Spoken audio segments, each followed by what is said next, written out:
اگر قیام میں پاؤں کے انگوٹھے زمین سے اٹھ جائیں تو نماز ہو جاتی ہے؟ ہمارے امام مسجد کہتے ہیں نہیں ہوتی. اور یہ تو جاہلانہ بات ہے, تو فقہ حنفی کی کتابوں میں خود انہوں نے لکھا ہوا ہے کہ جاہلوں میں مشہور ہے.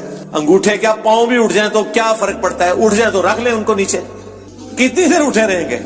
وہ بخاری مسلم میں حدیث ہے کہ 7 اعضاء پہ مجھے اللہ نے سجدہ کرنے کا حکم دیا ہے. 2 ہاتھ, 2 گھٹنے, 2 پاؤں, اور نبی اسلام نے ذکر کیا ماتھے کا اور اشارہ ناک کی طرف, یعنی یہ پوری ہڈی, یہ 1, یہ 2, یہ 2 گھٹنے, 2 پاؤں. تو آج تک کسی نے یہ نہیں لکھا کہ اگر سجدے میں کھجری کے لیے ہاتھ اٹھ گیا تو سجدہ ہو جائے گا. تھکی ہے کہ نہیں؟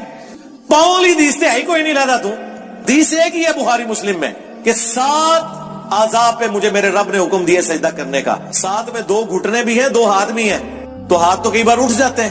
تو آج تک کسی نے نہیں کہا کہ سجدے میں ہاتھ اٹھ گیا تو نماز ٹوٹ گئی. بھئی پاؤں اٹھے یا ہاتھ اٹھے کوئی فرق نہیں پڑتا, اٹھا تو دوبارہ رکھ لیں, آپ عذر کے طور پہ اٹھا نا.